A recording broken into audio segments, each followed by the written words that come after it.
Hello, everybody, and welcome to another edition of the After Action Report. We are very happy to have you here with us today. We are also happy to thank our sponsor, Admiral Tater Ship Shop. If you are looking for some fantastic accessories for your wargaming needs, this is the place to go. From Armada to Warhammer, you can get all kinds of stuff from him. If you don't see it on his webpage, ask him about it. He may have something in the works. He's always toying with some new product to try to get out to you here. So, very happy to have you with us here today. We are going to be talking about Leviathans again. We have a great show in front of you here. And with that being said, we also have a great crew with us here. We have Garrett, Admiral Tater himself. Me. We have Ruben. How you doing, y'all? And we have Nick. And Nick is quiet. We have a muted Nick. Yes. Nope. Oh, no. Sure ain't better. Oh, no. He was fine. We broke Nick. All right, there we go. There we go. Yeah.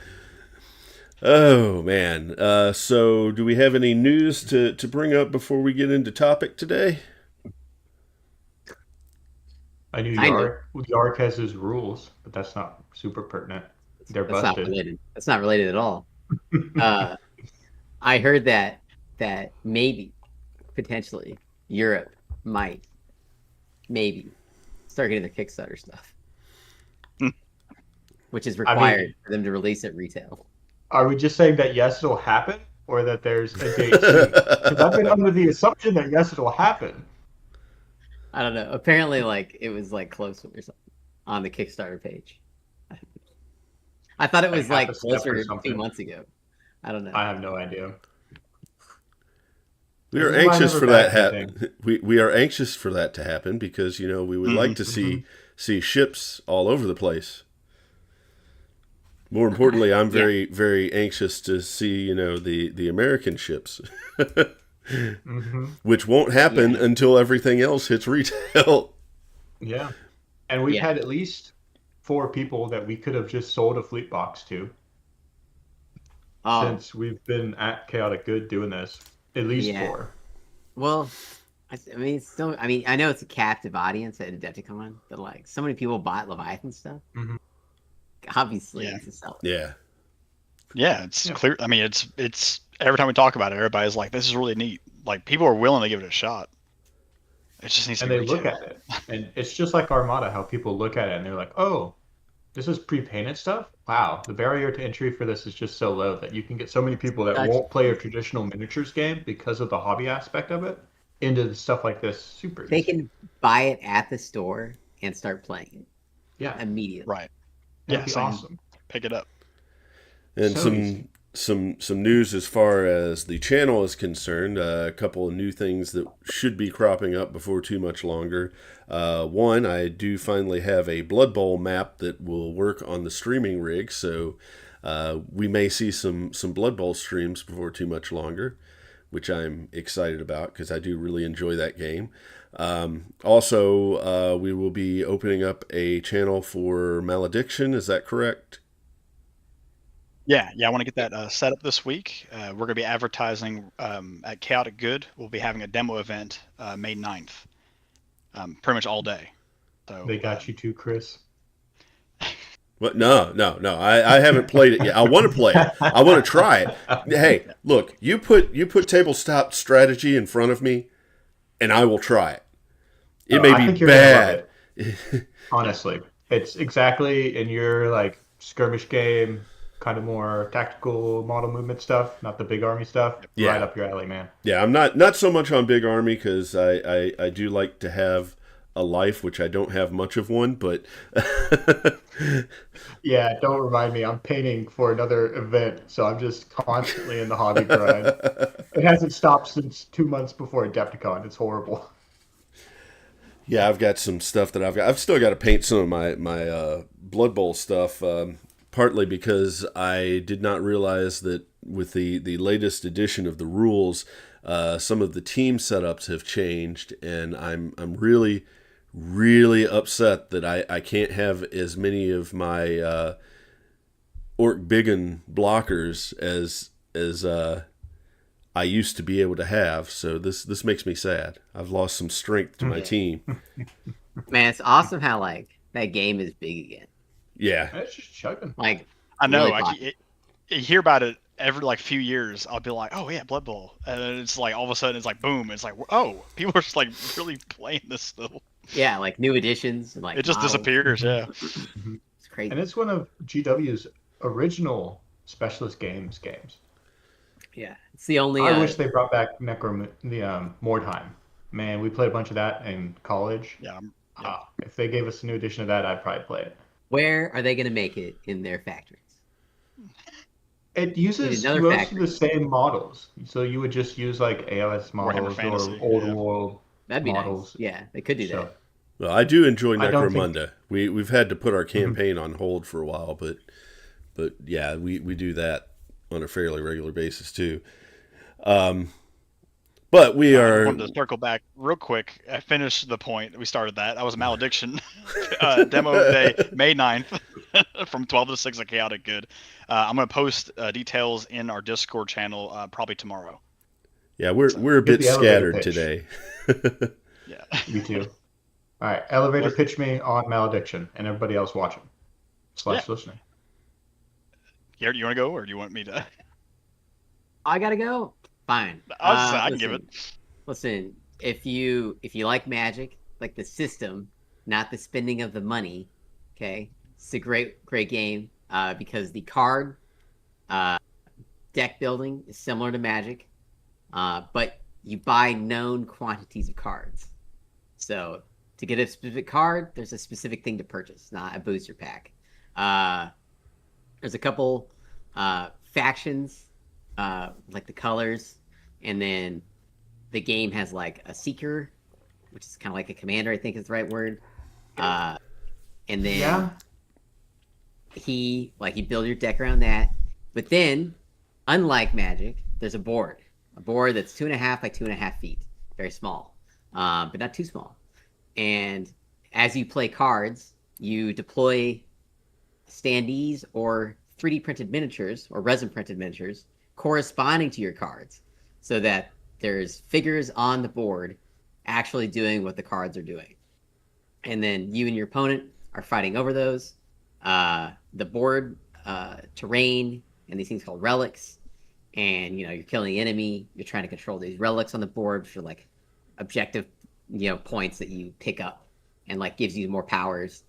And then the combat system is like a really clean D&D system. Like, you just roll a D20.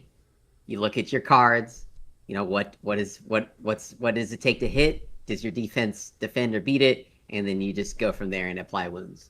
But it's really quick. You can usually play a game in real life. It's faster.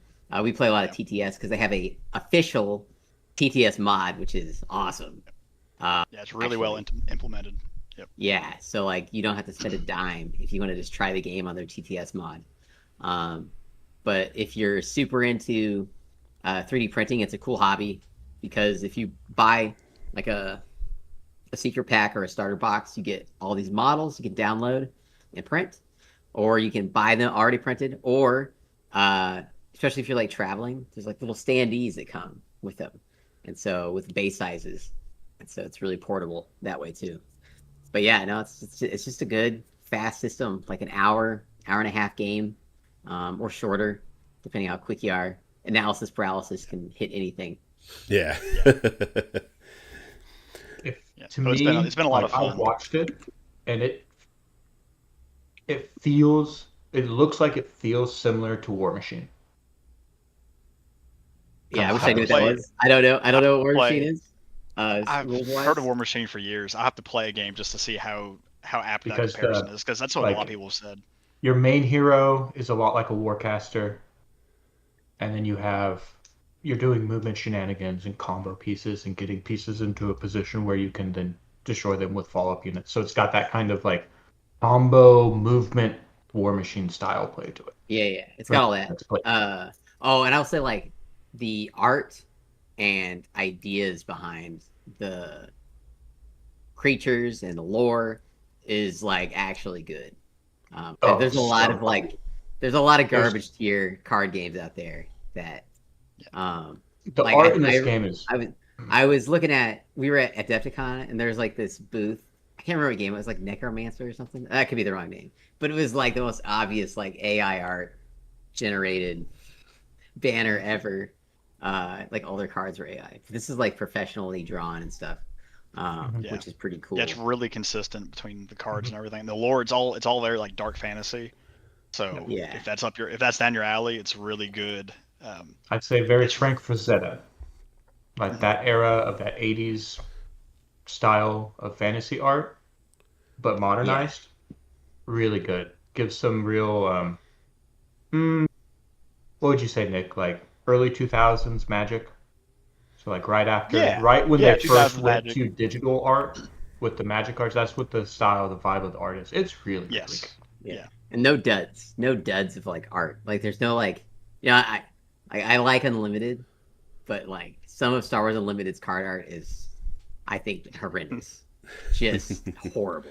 Coming after getting used to like looking at the art that came out of Fantasy Flight Games, and it was like the most professional of all time, like beautiful drawings that you pay money for.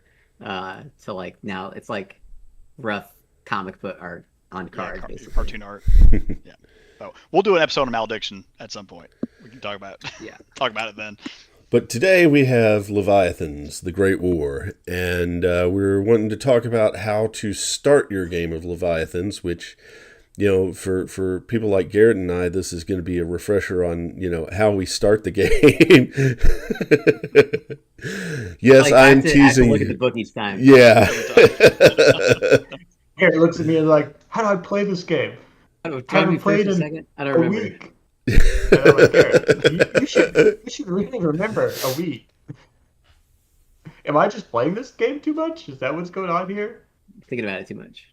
Thinking about it too much? But yeah, no, so this is the, after you've built your fleet and you show up and standard play and you sit down and you're like, how many bid points do you have? And so that's where we start. How many points do you have to bid? Right. And then whoever has the bid or wins the dice roll off if you tie gets to pick if they want to be player 1 or player 2. Yeah, I think so many times people think, winning the bid is just about who is the first player, but there is really a significant difference in what the first player and the second player gets in this. Yeah, like a lot. So yeah, I guess I will say this specifically. If you tie, you roll 2D red, which I never do. I never roll 2D red. I just like roll whatever dice I grab. You want high or low? Yeah, largely, as long as both people are rolling the same dice, it doesn't really matter. See, Nick and I are the same wavelength, all right? Rules are rules. Come on now. 2D red. You flipping a coin. But it's a but anyway. See, for me, I always roll a black die and let my opponent roll a blue. You'll roll 1, Chris, no matter what. And I was going to say, that's double barreled right there.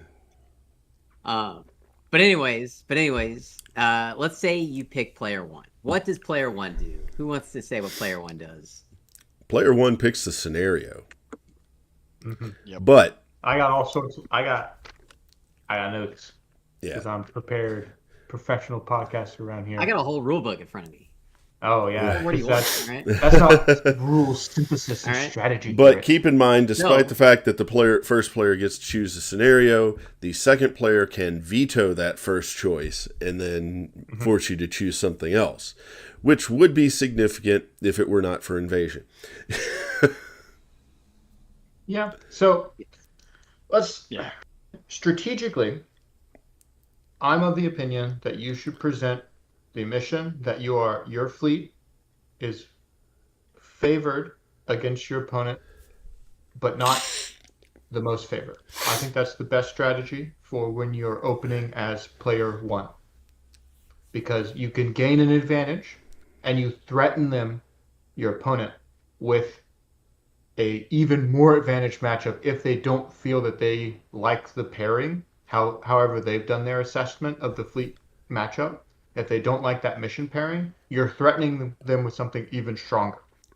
So you're presenting a fork at the very beginning of the game when you lead with an advantaged but not most advantaged mission. This does currently go out the window with how invasion works, because all of us just say invasion and then the next person goes no, and then we move on with our lives. But Right. to keep the podcast evergreen and like the strategy evergreen, that's really what I think you should do. And then that, of course, leads into how do you assess the strength of your fleet at missions compared to your opponent. And I think there are two primary ones, and there are a few other secondary ones that we can talk about. But the first primary one is your activation count. So that's how many ships you have in your fleet. This determines how many different places your fleet can be. So if you're playing tug, you're playing control points, you're playing breakthrough, all those are all impacted by how many ships you have in your fleet. The second one is what's like a derived stat that I've come up with. It's called tonnage. So control points and tug of war check how many total combined value of all the types of your ships within either on the control point or within two of the tug, and whoever has more gets to control the point and score it or move the tug. So a good way to look at an opponent's fleet and compare it to your fleet is how much tonnage you have, because that shows how much objective control you can exert if your entire fleet is in one place. So when you're looking at playing control points, you have to gauge, are we equal in tonnage? Am I advantaged in tonnage? Am I down in tonnage but advantaged in activations? Because if you're in that position, then what you can do is you can say, well, I can go put this destroyer on this control point, force my opponent to interact with that piece, and then that will get me an advantage to kill anything. Because in the end, the game is actually scored one primarily by killing stuff, and what you're trying to do as player one is to present a mission that forces player two to engage with you in a way that is advantageous for you. Because there are quite a few missions in this game, namely skirmish and reinforcements, that create a null state game, where the optimal play, if you're looking at the mission to win the game, the optimal line is to not play the game. Because I can guarantee you, if you give me something like that and I have enough planes, I will sit and do nothing. And if you put one plane out of position, I will kill that plane and run away. And then I won by 20 points. And this is a win-loss game. So Yep. 20 points is No a win. MOV. Of course, Yep. under the assumption that you're playing in a tournament. If I'm playing Garrett at the store, I'm going to do that to him at least once just to keep him honest and give him the old tournament practice. And then we're not going to do that anymore because we all know it's a thing. Well, I do want to throw out another thing that you want to consider, and that is your mobility, because perfect example is the game that we played on stream a couple of weeks ago. You very much took advantage of the fact that I had difficulty getting to the control points, whereas our tonnage was pretty similar. It just I just could not. I was digging myself out of a hole from the beginning because I could not move to get to the control points. I think that first game we played of your British versus me playing French on Mountains 2 on stream, go watch that game after listening to this episode to really get a reinforcement of all the concepts that I'm talking about, because they're really well put, displayed in how you can leverage all this pregame stuff to basically almost get a free win. Yeah. Or at least put your opponent in such a position where they have to make an extremely risky play that you can then capitalize to win even more on. If you and then there's certain points where tug of war especially, if your opponent doesn't have a battleship and you have a battleship, and you can get to the tug with one of your small ships to keep it from quickly getting dragged across the field, just send your battleship over there and sit on it, and that's game. Because they're gonna have such a hard time putting enough tonnage in a spot that doesn't get obliterated by your battleship. Yep. To try and take it from you. I want to talk about tug strategies specifically when we kind of get more to that scenario, but it's definitely one of the ones that favors like big brawling fleets. And we are going to do a show. We are going to do a show specifically on scenarios. This just isn't that show. So currently, like where we're started at to keep us on like formatted here, we're player 1, and what happens is, like we said, we look at our fleet, look at our opponent's fleet, and we're like, which is the second best objective for us, basically. Which in like all cases is usually going to be control points or tug of war. And then like invasion is best case scenario. But I think we should say this. If you are playing with newer people, do not play invasion until everybody is on board with how the game works. Because it's stupid. It's completely broken and is ridiculous for second player. So don't even play it. In a competitive environment, like that is the threat card open with it every time. Yeah. And then you get to play the objective you want to play. Okay, so now what happens is we present our scenario, and then second player gets to say no thanks, and then you get to pick. No matter what, they can't veto this one. After that happens, we then enter the map stage, and player 1 gets to veto a map type, and then player 2 gets to choose the map. So player 1 has scenario. He has picked his scenario. You veto whatever map you don't want to play on. So, like, for example, if you got a fleet that is vulnerable, you want to veto open. Because if you're playing against a British sniper fleet that's throwing blacks at 14 hexes, you don't want to deal with that. So you veto that immediately. And then player 2 gets to pick through there's a lot of maps in this game, actually. There are. It's quite a few. 8 neoprenes. Technically, there's 9. I think there are 9 legal maps. So let's break that down a little bit more, like specifically. So, as player 1, you're looking to ban the map type that is the most disadvantageous for your fleet. Like Garrett said, if you're a broadsiding fleet, you may ban narrow, because that can get you the most capitalized on when you get stuck at the corner, right? You can't come about. Yep. When I'm playing Italians, people tend to they've started to tend to banning the heavy maps now that they understand more how I play Italians.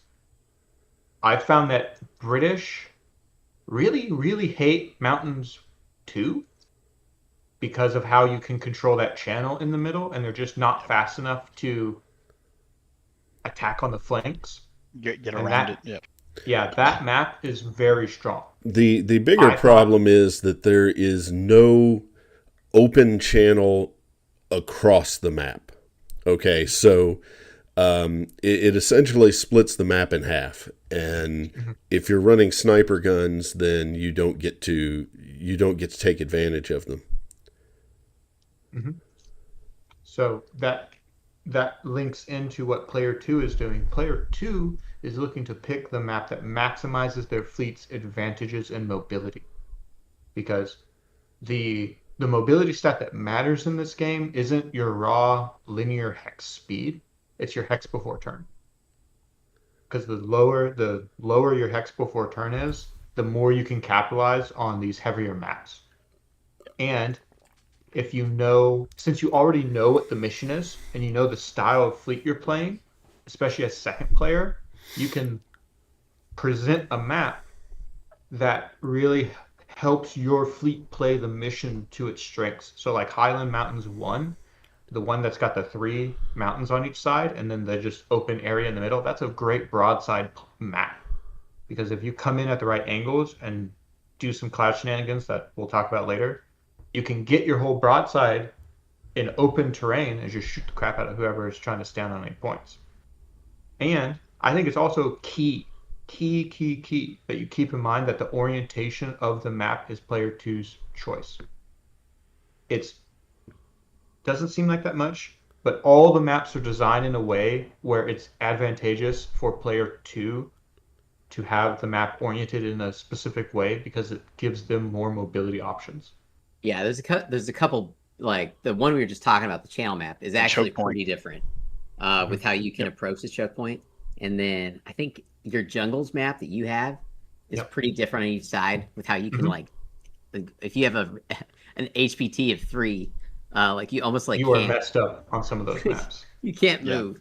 And then the Thunderdome map, where it's got the bowl out of the side of the two mountains where the tugboat always goes, and then it's just a mess right in the middle. You got like you have like a narrow channel to go in on one side, and then the other side is to like come in from the sides. Yep. Yeah.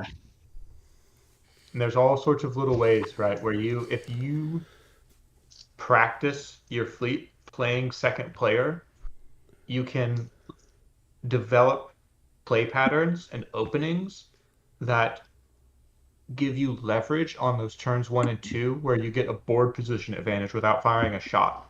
And then typically what happens in my experience is player 1 will have to make an aggressive line, and that's when you just all in whatever they give you. And then you pick their ship up, you hopefully trade up or you don't die at all, and then you just play the mission to win. Or you just disengage because they can have the tugboat, I'll win by, 40 instead of 140. Well, 240. So. Yeah.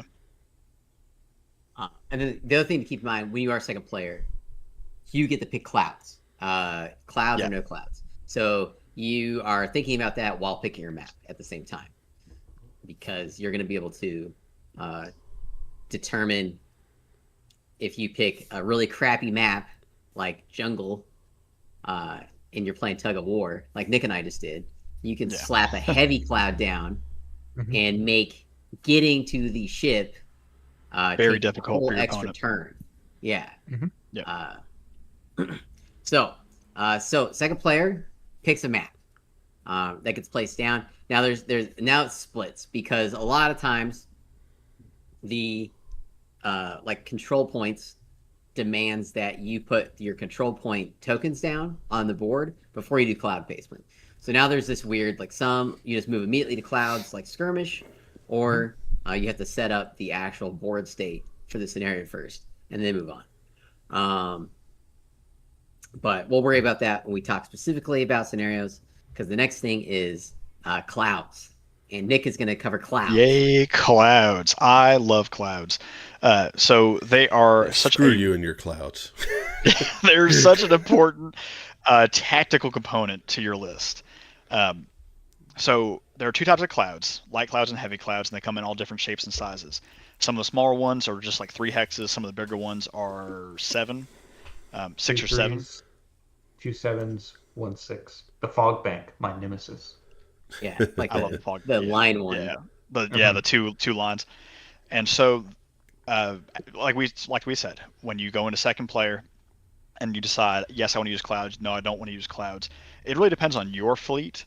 Obviously, if you're playing the British sniper fleet, you're going to pick an open map with no clouds because that's you're allowed to do that unless your opponent bans it, in which case you just pick narrow. But for a lot of other fleets, especially like, I love using clouds as Russians. Light clouds, what they are going to do is if you draw a line of sight while attacking them, you basically have to cut your range in half. So you're not allowed to make long range shots through a light cloud. And if you are within close range, you can only use your long range dice, colored dice. Correction. That is not correct. You have to use your lowest die. So in the case of in the case of British sniper guns, they don't get to use the long range dice. Thankfully for the rest of us, they don't get to correct. blow us away with the snipers. It made me cry. That is an important distinction. So yes. So in the case of British, but for everybody else, you're going to use the worst of the 2 dice for your ship. You get your crew like normal. Everything else works like normal. But it's a really good way to really protect your fleets on your approach. I know like Italians love it because it doesn't affect torpedoes. So, feel free to fire all your torpedoes straight through the clouds. But if you have like cruisers, destroyers, things you want to keep safe, keep them behind clouds, and then it'll give you a lot more ability to zone your opponent's fleet, especially on some of these more control point or tug of war, objective focused maps. The way it basically works is each player, starting with player 2, I believe. Player 1. Player 1. Starting with player 1 is going to put a cloud down. The next person can place a cloud outside, I think, 3 hexes. Mm-hmm. Or outside 3 and more. Outside of 3 of any other cloud, outside of 4 of any player's home edge. Yeah. And then you cannot place clouds on objective tiles. But you can place put tiles them next to them. Yes, you can put them right next to them, and you can also put clouds on mountains. They can partially cover mountains. So you can kind of create, depending if your geometry is just right, you don't have to worry about going around the mountain. Or if you're the British, it's a good way to get rid of a cloud. Or you just get rid of it. And yes, So that is a you strategy that I have used as a British player. I have taken the biggest cloud I can to keep my opponent from being able to place that cloud down. I think it's totally viable. I mean, yeah, just get it out of there. Yeah. It's similar to Armada obstacles, where you just kind of said like, I'm not running a maneuverable enough fleet. I'm putting this on the side. This is not going to be in the game. But when your first turn to put a cloud comes up, you can choose to put it down as a heavy cloud. Now, heavy clouds block all line of sight, except for torpedoes. Torpedoes don't really use line of sight, but they block line of sight completely unless you're completely adjacent to each other in the cloud. Mm-hmm. They also, when your movement hex moves into the heavy cloud, you actually have to spend an additional movement point, which makes battleships and battlecruisers absolutely like hamstrung going through heavy clouds, which is what we're talking about with the channels. And Garrett's laughing. Yeah, I got a battlecruiser stuck in it for 3 turns. It's pretty funny. Oh crap! Yeah, I know. No. It was turn 4, turn 5. I think it was turn 5. Your battlecruiser got to shoot its first shot on turn 5. It was just like, well, but exactly your scenario. It really depends. If you have the mountains and you're planning on putting a control point or a tugboat right there, put the heavy cloud, and then your opponent's battleship and battlecruiser just will not be able to engage without having to go around or spend the extra turn getting through. But if you do place a heavy cloud, you forego your second cloud placement, but it's pretty much worth it depending on, again, your list building. But that's clouds. I think the best way to use them, again, is defensively, but somewhat offensively.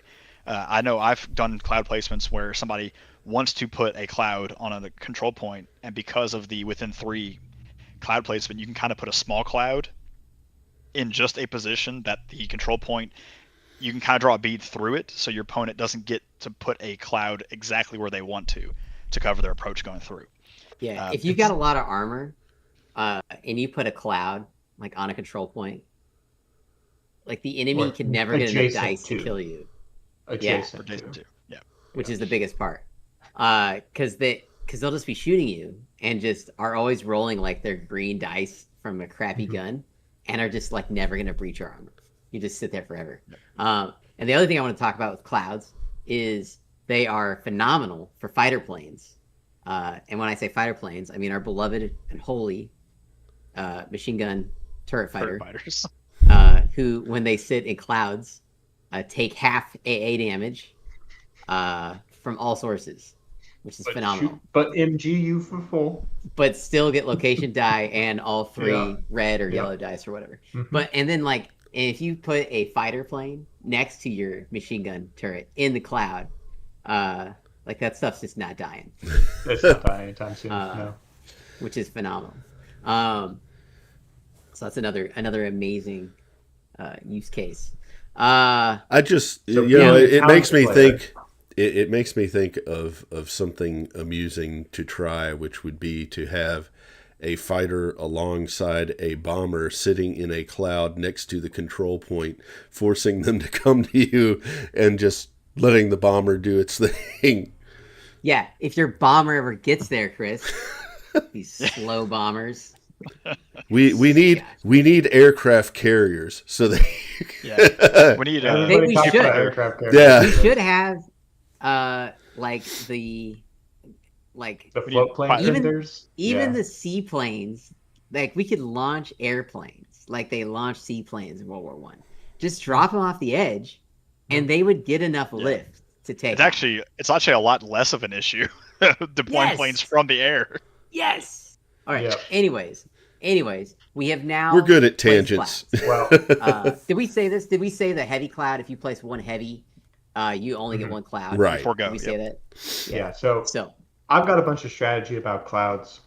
I'm an Italian main, so pretty much the entire survival of the faction is absolutely 100% predicated on clouds. If you're not in a cloud as an Italian player, you're dead. Period. I've watched poor Chris have his Julius shot. Not this Chris. Die. Different Chris. Different Chris. Not this Chris. A different Chris.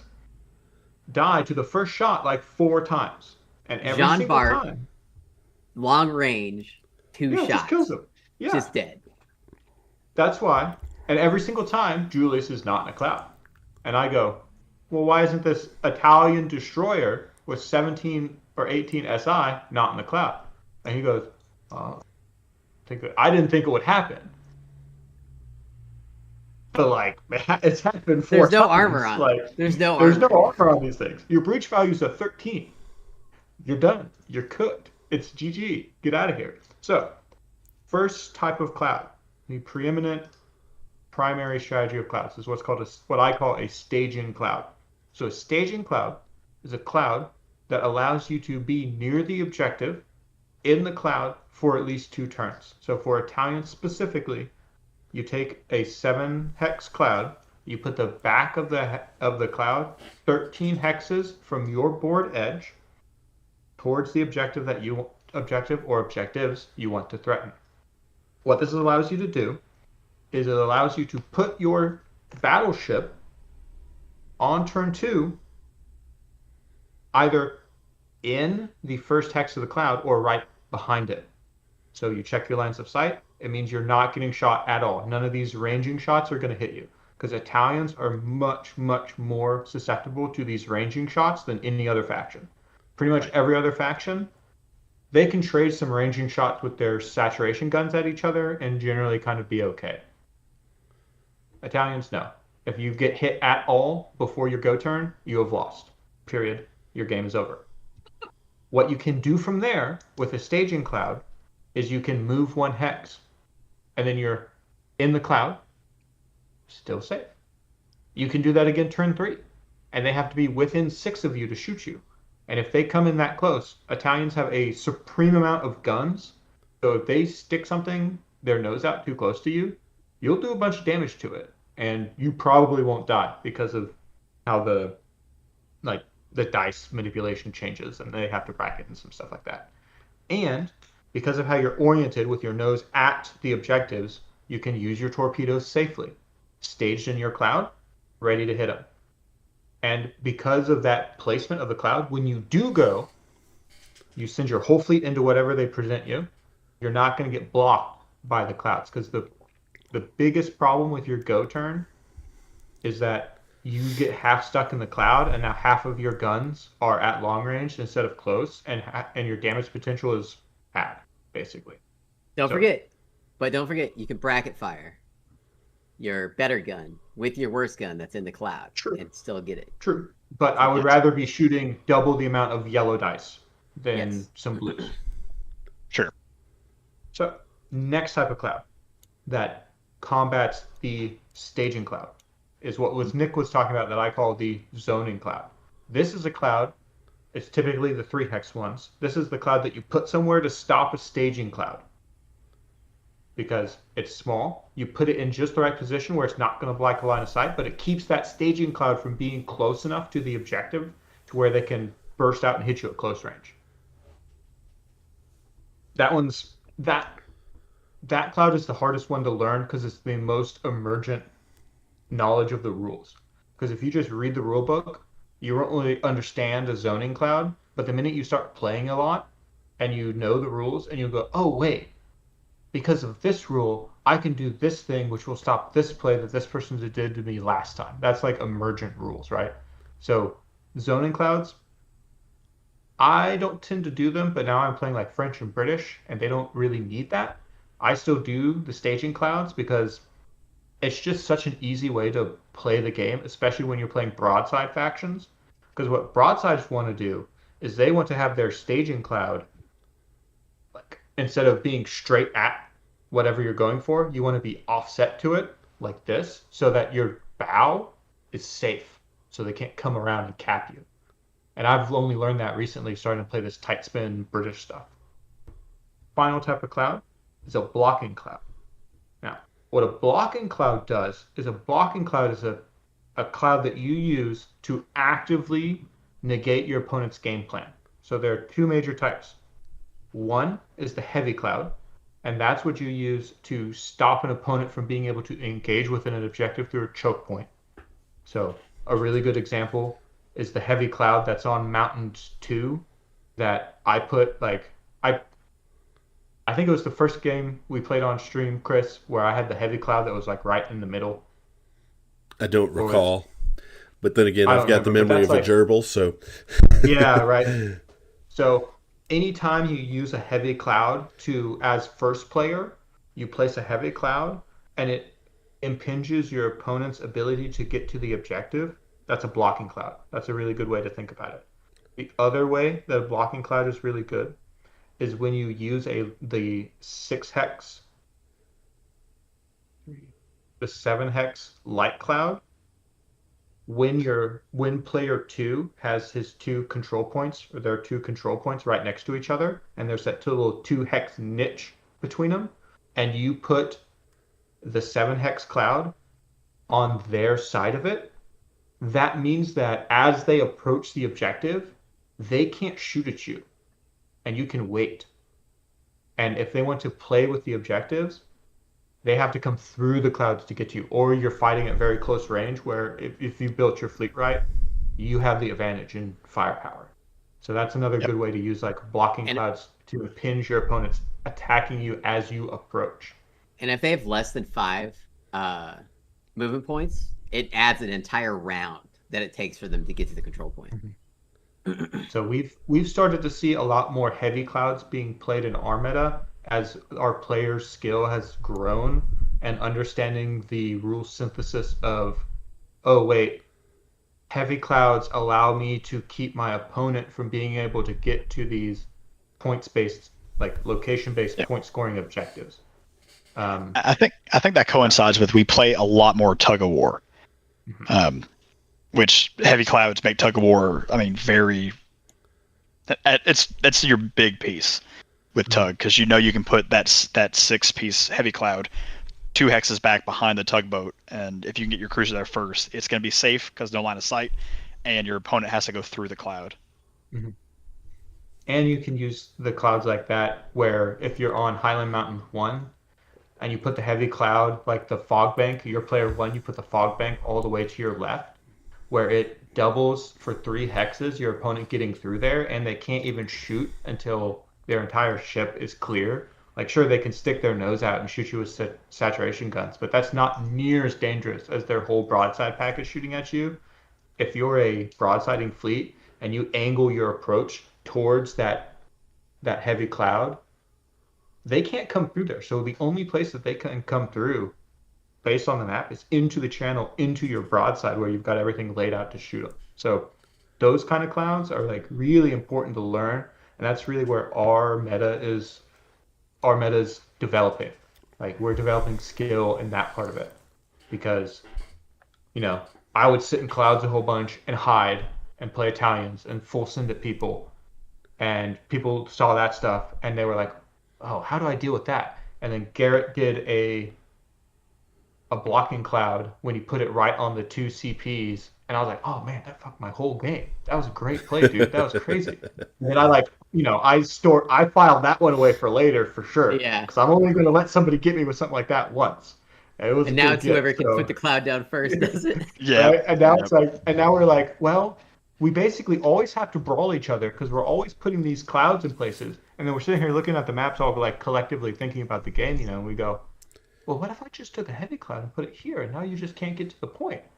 And that's where we're at right now. Is going, well, you can't get there, and then they go, well, then you're not going to get there either. And then we're like, well, I guess we're brawling again. Yeah, I think what I've found most interesting is the simple fact that we seem to value more being able to place clouds than we do picking scenarios. So if you have bid, if you win the die roll, you're most of the time trying to be player 2. Yeah, it's a big deal. The missions don't benefit player 1 enough. There's not enough missions yet. I think that's a big thing. Yes. Not enough objectives. I have a theory. Gets the placement advantage. Go ahead. I have a theory that I want to test on that, and that's what I'm planning on doing on Thursday. I don't know that I'm going to do it on stream, though. I think I want to be off stream for this test. Yeah, I just think that it's the advantage of being able to choose which mission is played is undercut by player 2 getting the advantage in mission placement, because player 2 places 2 control points and player 2 places the tugboat. So and player 2 decides clouds. Yep. Yeah, so even though you get to pick which mission is played, player 2 still generally has the advantage in map pick, mission, clouds, and the other missions, the ones that don't score you any points, aren't very good because player 2 just goes, well, I'm going to hide behind my mountains and I'm going to sneak and lurk around in these clouds, and we're just not going to play a game of Leviathans until you come out at all, or make a play mistake, or you have to send to try and win the game if it's like a tournament scenario. So it's just kind of, there are too many null states in quite a few of the missions. But and I think go ahead. I was going to say, I think, and one of the issues I think with that, specifically with like reinforcements and skirmish, are that it's really easy for player 2 to gain the initiative because of the way it bounces. So if I know I'm player 2, like player 1 gets the initiative token first, and like that's not really a good thing. It's kind of a null thing, because if I'm player 2, then I know that my turns are 2, 4, and 6. So I just play the game that way. And so you just don't engage on turn 2 because you're not the initiative player. You don't have the advantage of moving last. So you just slow roll turn 1, and then you play for turn 4 instead of turn 3. Mm-hmm. Mm-hmm. And that plays into the whole go turn thing, because when if you're not playing with Italians and they have to send their battleship out first, its position, or even better, you kind of lightly commit, and when one of their cruisers comes out, that's when you go turn on that cruiser. Because once their ships are in position, you know which of their arcs you can attack to try and kill it, if you know the math well. And player 1 just, like, turn 3 is, let's see here. Yeah, turn 3, the game is still kind of, turn 3 is the opening of mid-game. Both turn 1 and 2 are all just positioning and some like skirmishing with torpedoes and stuff. And turn 3, if you come out that early, typically your ships are going to die too fast. The game's attrition just picks up more quickly than if your go turn is turn 4. So it's always really, the go turn's always almost predicated by player 2, because of how the clouds get placed, player 1 executing the go turn on turn 3 by playing their ships aggressively into their opponent to say, deal with me, right? That typically just gets your stuff killed. Yeah, because you move so fast, you fly past both sets of clouds. Yeah. And then if you damage one of their pieces, they just fly it away, and it's really hard to capitalize on that kind of thing. In fact, like the game we played last week, Chris, because you came out that early, and it was just a slight little wiggle on those dice that came out a little weird on my poor what was it, Falcon getting yeeted again. I don't know about these Falcon classes, man. I've been doing so much math on them over the weekend, and I've had them die a lot more than they should. They should be a lot more tanky than what they've been doing to me. So what's up here? Mine But that do risk, okay. yeah, I don't know. They I ram guess great. Yeah, I was gonna say it's a similar situation my Kirov survived in that last game on stream. But yeah, I had some tests where a Falcon would take 22 shots into its side to destroy it.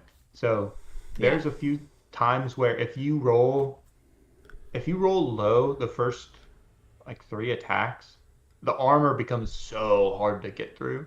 But it can if also you turn crack that like first slot, yeah. easy. hmm So yeah, it's hard to really capitalize on kills, like securing the kill. If you don't kill that cruiser on the first go, is really, really difficult because they're pretty slippery.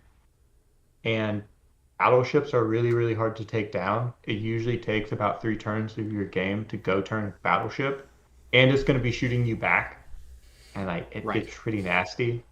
So trying to come out turn 3, I would rather just sit and wait, honestly. Like just sit in the cloud turn 3 and try to play for turn 5 maybe. I don't know, but then you're out of time, right? So Yeah, we you just have got that we one definitely have ship. issues with player 1 Yeah. being able to really like aggress on the game. There's not a good mission that lets you do that quite yet. Player one has to score the objective, so they got to go with a right. specific plan to score on it. Now, before we ran out of time, one last thing, and that's deployment, ship Yep. placement, and this is the biggest reason to bring 4 to 5 planes, because if your opponent brings no planes, you get to watch him put all his ships down exactly where they're going, and you put down your 4 or 5 planes. Now, if you both bring planes, which we do around here, basically, it It's doesn't just help too null. much. Yeah. But if you're playing a ship heavy fleet, you get to see exactly where they put down, and this is what's going to help player one capitalize on the objective. Is they put their ships down in a way that they can rush up, cap an objective, eat those points, basically like on control point, Mm-hmm. and then uh, waiting for the enemy fleet to, like in some cases, go around an entire mountain trying to catch up with you while you're just racking up 50 points, 100 points a turn. Yep. So when building fleets, the fact that you can deploy planes first is huge, and this is also on reinforcements. Your planes come out with your 2 ships. So even on reinforcements, you're going to get to watch your opponent deploy first. And I do want to say one thing. Yeah, go ahead. I was gonna say one thing about like ship placement and deployment is that you're not required to put down like your battleship first. So the way my approach to this is always look at like 2 or 3 locations where you want your battleship to be, and kind of just like mark them to yourself mentally. Just kind of say like that is gonna be the hex I'm gonna put my battleship facing to the right or left. Put down your planes, put down your destroyers, more maneuverable things, and then kind of get the information, see where your opponent's going, and then you make your battleship decision, right? You want to hold it for the last one because it's your least maneuverable piece, but it's also your most important piece.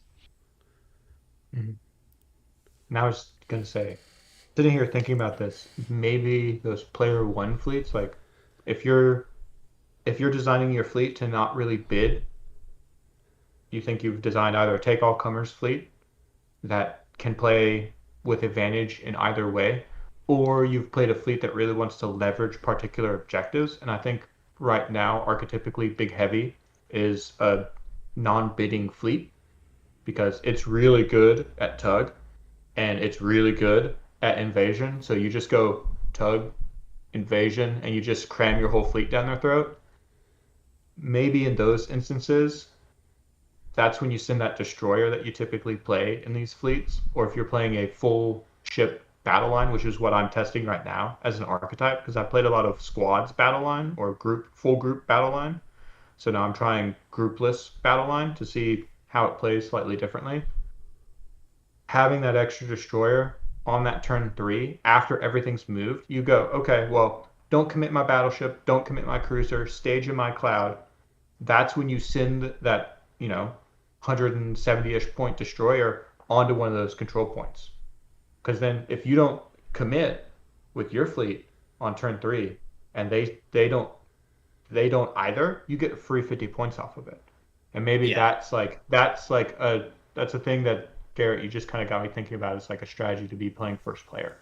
So clearly the game's meta is still evolving. Like we're still learning. This system is really deep. I love this part of this game. It's my favorite pregame of any of the games I've played. And I'm going to Warhammer give you doesn't really have something new anything to like think this. about. Yeah. And just how interesting the strategy and the control of it is, just I find it really, really compelling, and I really, really hope it doesn't like go away, because I think it's one of the best parts of this game. Yeah, don't take away that like you took away my spotter. Yeah, they sure murdered your spotter. That was nasty. It was like We how I didn't see a built shoot fleets. from that one. I just stopped. Like I was like, oh, now I'm stuck. Crap. Now I have to pick ships with guns. Guess I'll Yeah, go I would like French to. now. I would like to see a little bit more of work done on the scenarios, specifically reinforcements and breakthrough, because I feel like there's a lot of potential there for like MSU fleet plate, but it doesn't feel good when you play it. Like reinforcements just kind of feels like skirmish with extra steps. Yeah. Because every time we play it, it's just like I'm just gonna put my cruiser destroyer back here with speed 10 or 12, and it's just gonna be in the same place my battleship's gonna be on turn 3 when it comes in. Yeah, there needs to be like a control point part of it. Something to benefit you getting to the middle first, or Like you need to control the control point to then get a ship to come onto the board. Like That'd be an some interesting sort of idea. advantage to fight over something. I don't know. I would Yeah. I think the most interesting way. So most other games that do these meeting engagement type scenarios where you've got a small portion of your fleet or your army on the board and then the rest comes in as reserves, they usually come in from a flank. They don't come in Yeah. from the back edge. Yeah. And it makes the game into a brawl. Like this Hyperspace assault. asymmetrical.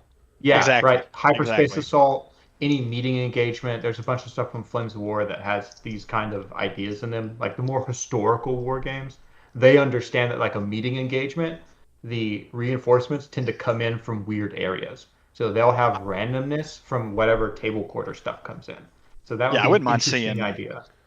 seeing it where it's like second player, or I guess first player gets the mission. So like first player only deploys 2 ships, and then on the third turn they deploy the rest of their ships in the middle 5 hexes from one of the sides, and then you Yeah, can you kind of pick roll, which side and in then the you come moment, in. or maybe you roll, yeah, and then that gives you kind of a way to play it, because then it gives you an 'cause right advantage now- to picking the mission.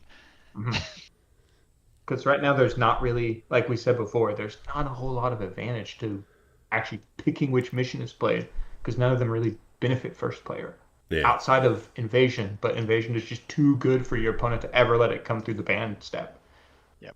So, and Because like even the description of the scenario is like the Vanguard must hold until reinforcements arrive, and it's like I've never seen a reinforcements game like look like that in a way that feels like that's what's happening. Yeah. Yeah, because both sides are in the same spot. Yeah. hold their steam by hiding Holding. behind a mountain going full stop. Exactly. They're holding their position real hard. Yeah. All right. Well, that's what we got time for tonight. So I want to thank you guys for joining me. And I want to say that I think the next show will probably be talking scenarios. So we get a better look at how these can actually be used, or if they can be used. Poor Garrett's brain is melted already. Skirmish. Just kidding. Well, thanks for being on, guys. Have a good All night, right, y'all. thanks, Chris. Bye, everybody. Thanks, everybody. All right. So thanks for joining the show. Hope you guys enjoyed it, and look forward to bringing you another episode of the Leviathans gameplay. We'll do a live stream on Thursday. Not sure who's going to be on there yet, so keep your eye out on the Discord or on Facebook, and you'll definitely see what we've got in the works. After that, I will say good night, guys.